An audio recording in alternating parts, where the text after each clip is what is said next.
स्वागत है मित्रों। The adopt a complete competitive में आज हम लोग इतिहास का महत्वपूर्ण प्रश्न में बात करेंगे। इससे पहले सीरीज 1 और सीरीज 2 हम लोग देख चुके हैं और ये तीसरा सीरीज है। ठीक है, प्रश्न वस्तुनिष्ठ ऑब्जेक्टिव वनडे एग्जाम के तहत हम लोग ये प्रश्न देखेंगे। आइए हम लोग बारीकी से समझते हैं। Question number 1। उससे पहले मैं बता दूं, अगर इस चैनल को आप सब्सक्राइब नहीं किए हैं, मेरे चैनलों को आप सब्सक्राइब नहीं किए हैं, तो सबसे पहले आप सब्सक्राइब कर लें। ठीक है, द एडॉप्ट। और साथ में अगर जो भी क्वेश्चन हो आपके मन में, चाहे जो भी हमारे प्रति क्वेश्चन अगर आपको देखने को मिले, तो आप हमारे टेलीग्राम से भी ज्वाइन कर सकते हैं और फेसबुक पेज से भी ज्वाइन कर सकते हैं। ठीक है, जो भी क्वेश्चन हो वहाँ पे आप कमेंट करके उसका आंसर हम आपको अथक प्रयास करेंगे कि आपका आंसर हम दे पाए। और कुछ नहीं, क्वेश्चन से ही बातचीत करें और क्वेश्चन से ही प्रश्न आप पूछे तो बेहतर रहेगा। ठीक है, कुछ बच्चाओं ने क्या किया है कि वहाँ पे और कुछ अपना भेजता है, तो वो ऐसा ना करे। ठीक है, क्योंकि हम लोग एजुकेशन से जुड़े हुए हैं, तो एजुकेशन से ही बातचीत हो तो सुंदर रहेगा। ठीक है, आइए हम लोग बारीकी से, उससे पहले मैं अपनी नाम बता दूं। मैं अमितेश, मेरा नाम अमितेश कुमार। ठीक है, द एडॉप्ट प्लेटफॉर्म पे मैं क्लास करवाता हूँ, ऑफलाइन और ऑनलाइन दोनों। तो आप यहाँ से भी ऑफलाइन भी ज्वाइन कर सकते हैं। ज्वाइन करने के लिए इसमें नीचे कमेंट में आपको वहाँ पे नंबर मिल जाएगा, उस पर आप या टेलीग्राम या इंस्टाग्राम पे आप मैसेज करके पूछ सकते हैं कि बेस्ट टाइम कितने बजे है। ओके डियर, आइए हम लोग सबसे पहले आप बारीकी से प्रश्न देखेंगे। प्रश्न क्या है? Question number 1। अब देखिए, हड़प्पा वासियों ने सर्वप्रथम किस धातु का प्रयोग किया? देखो यहाँ पे सोचने वाली बात है कि हड़प्पा, देखो किसी भी क्वेश्चन को आप तोड़ मरोड़ कर ना देखिए, उसको डायरेक्ट अपने से मिला लें, आप उसमें एक्टिंग करो। जैसे हड़प्पा वासियों ने सर्वप्रथम किस धातु का प्रयोग किया? तो तांबे का। किस धातु का प्रयोग किया? तांबे का। आगे देखते हैं प्रश्न नंबर 2। हड़प्पा के निवासी किस धातु से परिचित नहीं थे? तो लोहे से परिचित नहीं थे। ठीक है, अगला प्रश्न देखेंगे 30। हड़प्पा की सभ्यता किस युग की सभ्यता है? तो ताम्र युग की सभ्यता है। किस युग की सभ्यता है? ताम्र युग की सभ्यता है। अगला प्रश्न देखेंगे, हड़प्पा का प्रमुख नगर कालीबंगन किस राज्य में स्थित है? राजस्थान में। कालीबंगन किस राज्य में स्थित है? राजस्थान में। यहाँ पे ही खेती और जोत की खेती मिला था। अगला प्रश्न देखेंगे, हड़प्पा के निवासी किस खेल में रुचि रखते थे? हड़प्पा के निवासी किस खेल में रुचि रखते थे? तो शतरंज खेलने में। किस खेल में? शतरंज खेलने में। अगला प्रश्न देखेंगे हम लोग, हड़प्पा के हड़प्पा के किस नगर को सिंधु का बाग कहा जाता है? बाग कहा जाता है। तो मोहनजोदड़ो को। अगला प्रश्न देखेंगे, आर्य शब्द का अर्थ क्या है? श्रेष्ठ और कुलीन। जो आर्य शब्द है, कौन सा शब्द है? आर्य शब्द। तो आर्य शब्द का अर्थ क्या है? तो श्रेष्ठ। ठीक है, श्रेष्ठ और कुलीन। ठीक है, जो सब में श्रेष्ठ हो उसी को आर्य शब्द बोलते हैं। आगे चलते हैं, क्वेश्चन नंबर 8। आर्य की भाषा क्या था? संस्कृत। आर्य की भाषा कैसा था? संस्कृत भाषा। प्रश्न नंबर 9। आर्य का मुख्य व्यवसाय क्या था? पशुपालन एवं कृषि। पशुपालन एवं कृषि। अगला प्रश्न देखेंगे, क्वेश्चन नंबर 10। आर्य ने सबसे पहले किस धातु की खोज की? तो लोहे की खोज की।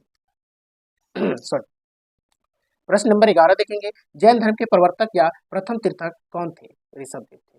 जैन धर्म के प्रवर्तक या प्रथम तीर्थक कौन थे? ऋषभदेव थे। ठीक है, कौन थे? ऋषभदेव थे। अगला प्रश्न देखेंगे, जैन धर्म, क्वेश्चन नंबर कितना हो जाएगा मेरा? 11।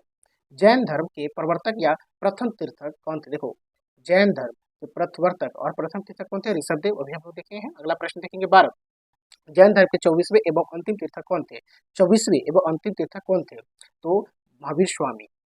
ठीक है, कौन थे? महावीर स्वामी। और महावीर स्वामी का जीवनी हम लोग देख चुके हैं। अगर आप नहीं देखे हैं तो आप हमारे प्ले लिस्ट द एडॉप्ट, ठीक है, वहाँ पे जाए और प्ले लिस्ट में जाए, द एडॉप्ट प्ले लिस्ट खोलें, वहाँ पे आपको सारा मिल जाएगा। महावीर स्वामी सर्च कीजिएगा, आपको मिल जाएगा। अगला प्रश्न देखेंगे, क्वेश्चन नंबर 13। महावीर स्वामी का जन्म कब और कहाँ हुआ था? 599 ईसा पूर्व कुंडल ग्राम में हुआ था। ठीक है, 599 ईसा पूर्व कुंडल ग्राम में हुआ था। ठीक है, आगे आते हैं, अगला प्रश्न देखते हैं, क्वेश्चन नंबर 14। महावीर स्वामी की मृत्यु कब और कहाँ हुई थी?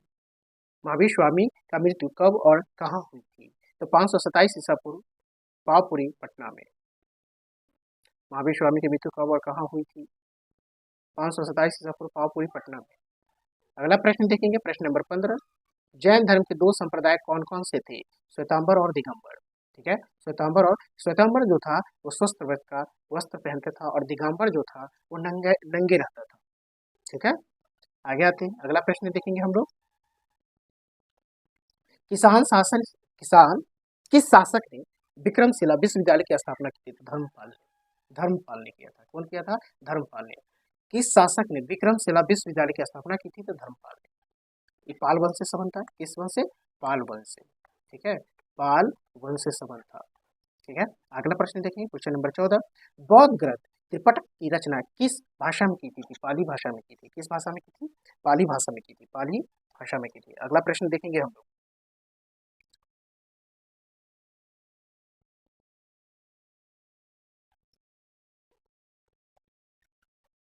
सांची किसके लिए विख्यात था?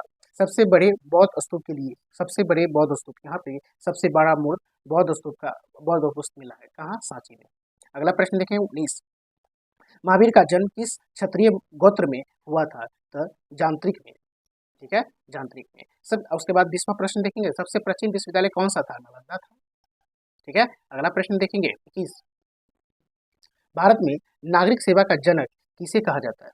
भारत में नागरिक सेवा का जनक किसे कहा जाता है? तो इसका कॉर्नवालिस, लॉर्ड कॉर्नवालिस था। कौन था? लॉर्ड कॉर्नवालिस था। ठीक है, लॉर्ड कॉर्नवालिस था। भारत में नागरिक सेवा का जनक किसे कहाँ माना जाता है? तो इसको पढ़ेंगे, लॉर्ड कॉर्नवालिस को माना जाता है। अगला प्रश्न, चार्टेड अधिनियम किसके काल में? क्वेश्चन नंबर क्या है? 21। उसके बाद देखेंगे 22। चार्टेड अधिनियम किसके काल में पारित हुआ था? सर जॉन सॉर के काल में। सर जॉन सॉर के काल में चार्टेड अधिनियम किसके काल में पारित हुआ था? सर जॉन सॉर के काल में। अगला प्रश्न देखेंगे, सर जॉन सॉर ने कौन सी नीति अपनाई थी? तटस्थता तथा हस्तक्षेप की नीति। तटस्थता तथा हस्तक्षेप की, कुछ ऐसा भी हो सकता है। तटस्थता तथा हस्तक्षेप की नीति किसने अपनाया था? तो सर जॉन सॉर ने अपनाया था। अगला प्रश्न देखेंगे, टीपू सुल्तान किस युद्ध में मारा गया? टीपू सुल्तान किस युद्ध में मारा गया? तो चौथा अंगल मैसूर युद्ध में। चौथा अंगल मैसूर युद्ध में। चौथा अंगल मैसूर युद्ध में। मैसूर युद्ध में। अगला प्रश्न देखेंगे 25। लॉर्ड वेलेस्ली ने कौन सी नीति अपनाई थी? तो सहायक संधि नीति अपनाई थी। ये भी क्वेश्चन आ सकता है, सहायक संधि किसने अपनाया था? तो लॉर्ड वेलेस्ली ने अपनाया था। अगला प्रश्न देखेंगे,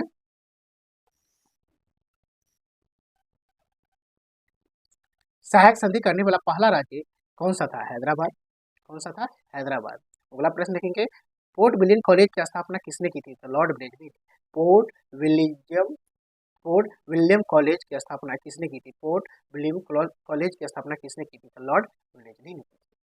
प्रश्न नंबर 28 देखेंगे, पोर्ट विलियम कॉलेज की किस पढ़ाई के लिए खोला गया था? सिविल सेवा में नियुक्त ब्रिटिश अधिकारियों के प्रशिक्षण के लिए इस कॉलेज की स्थापना की गई। ठीक है, सिविल सेवा पढ़ाई के लिए पोर्ट विलियम कॉलेज की स्थापना की, और किसने खोली थी? तो लॉर्ड वेलेस्ली ने खोली थी।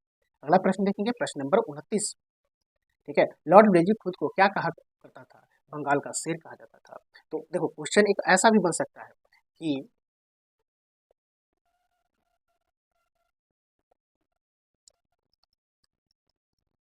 ठीक है,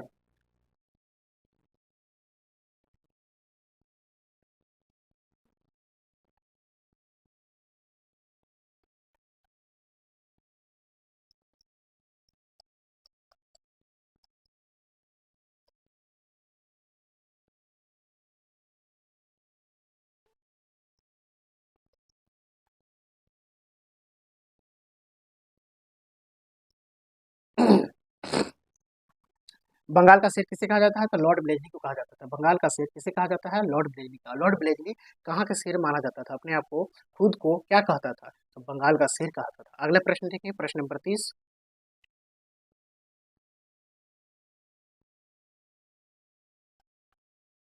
सर चार्ज बॉलो ने किसके व्यापार पर रोक लगाई थी? दासों के व्यापार पर। दासों के व्यापार पर। दासों के व्यापार पर। दासों के व्यापार पर। सर जॉर्ज बार्लो ने सर जो सर चार्ज चार्ज बार्लो ने किसकी व्यापार पर रोक लगाई थी? दासों के व्यापार पर रोक लगाई थी। अगला प्रश्न देखेंगे हम लोग, sir George sir George Barlow के समय कौन सा विद्रोह हुआ था? सर जॉर्ज बार्लो के समय में कौन सा विद्रोह हुआ था? तो आप यहाँ पे देख सकते हैं, उत्तर इसका हो जाएगा बेलूर विद्रोह। इसमें भारतीय सिपाहियों ने कंपनी को सेवा पर शर्तों के प्रति गुस्सा जाहिर की थी। ठीक है, अगला प्रश्न देखेंगे, मिंटो प्रथम के समय कौन सा एक्ट पारित किया गया था? मिंटो प्रथम के समय कौन सा एक्ट पारित किया गया था? ठीक है, प्रश्न का उत्तर देखेंगे 1813 ईस्वी का चार्टेड एक्ट के तहत। अगला प्रश्न देखेंगे 33। लॉर्ड हेस्टिंग ने 1816 ईस्वी में सगोली की संधि किसके साथ किया था? नेपाल के साथ में।